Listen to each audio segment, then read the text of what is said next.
That woman has told stories like that for the last 50 years. I should have known that she was going to do this to that kid. Now I got to get him out of here. I got to respond some way. And so he put him in the place where the king's prisoner for him. Or is it possible that his anger was self-directed?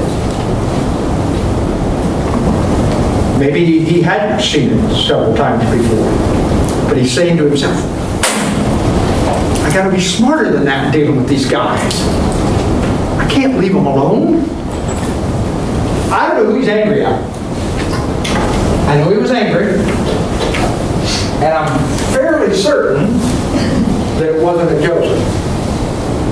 Or at least not exclusively at Joseph. Or Joseph would be dead. End of story. End of the salvation of Egypt. End of the salvation of Israel. But here's the point. Joseph didn't know that that would be Pharaoh's response when he refused, when he ran. All he knew was the law of the land. I could end up dead for this. And still, he is willing to step out and say no to his great temptation. In short, Joseph is willing to pay the price, whatever that price might be, in order to refuse to fall prey to any force or influence that might draw him away from his God.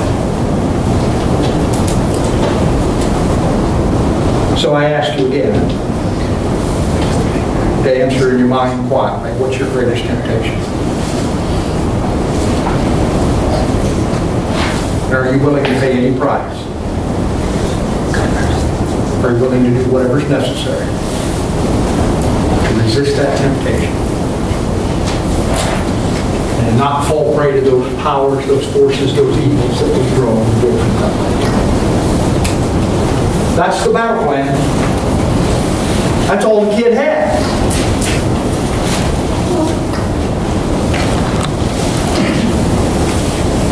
That's it.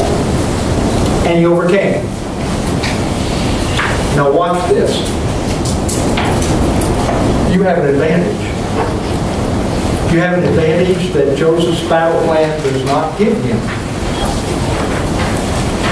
You have Christ as a resource. Or as we talked about yesterday in the dialogue time, this is pre-Pentecost stuff. Evidence would be that Joseph had his battle plan only. He's on his own. We can argue that, debate that, but there seems to be evidence that he is operating on his own. And you, as you battle your greatest temptation, have the advantage of the presence and the power and the influence of the Holy Spirit.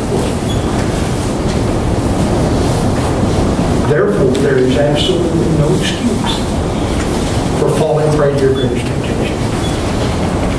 It's possible to overcome. It's possible to rise above. It's possible to be all that God would have you to be, even in the midst of that temptation. In a few minutes before we leave, I just want to offer a prayer, just ask God to give us the power, the authority that we'll need to battle that great temptation. But before we do that, I'd just love to hear from you. Let's dialogue a bit. Remember to be real loud. Help me. Comments, questions, testimonies.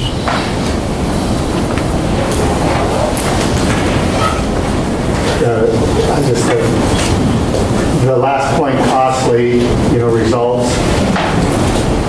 And I'm thinking of the whole picture here, but the costly results ended up in being blessed results as he stayed with God through the boys, through this temptation, through the baker and the cupmate, there. So there's still an underlying God thing going on past that. That's such a blessing. Which is to say, all things work together for good to them that love the Lord.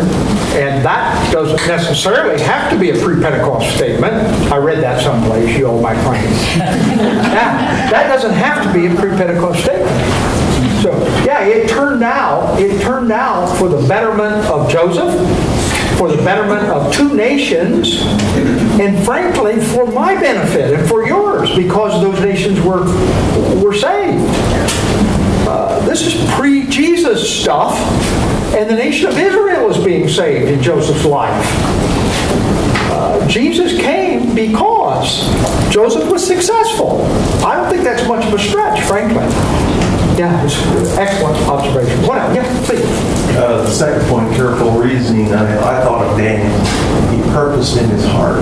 Yes. Way ahead of time as a young person. And then it took him through all the stuff he went through. Yeah, John, that's a great observation. I've been working. Of course, the power of choice that comes across even in the New Testament.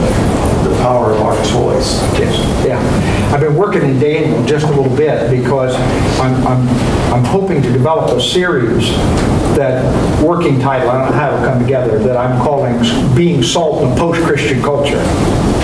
And these folks who lived in exile are wonderful, wonderful models for us of what's happened in America, or going to happen in America.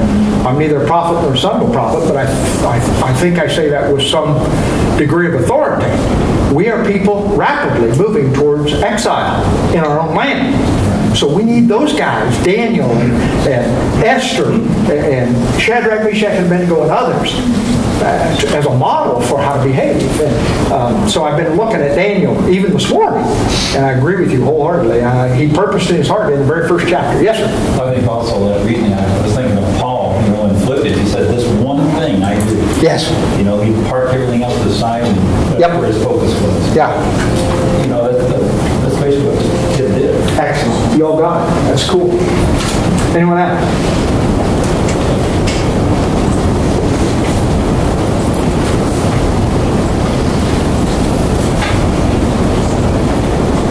Then let's pray that we might be overcomers. Let's pray. Lord Jesus, we've discovered that we all have temptations. And for some of us, it was really easy to say, that's my greatest temptation. Others are still struggling to try to figure out how they would respond to that question if we're asking for an out loud response. But for all of us, the battle plan is the same. Joseph laid it out for us. And then you, through Jesus and Pentecost, empowered us to put that battle plan to work. And so I want to pray for those persons in this room who are serious this morning about being overcomers. I want to pray for those people who are in a relentless battle against temptation.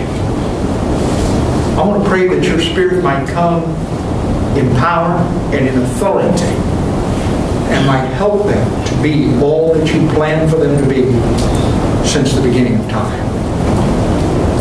Would you give us the grace that we will need to rise above the temptations of the day and to stand boldly and confidently and righteously for you.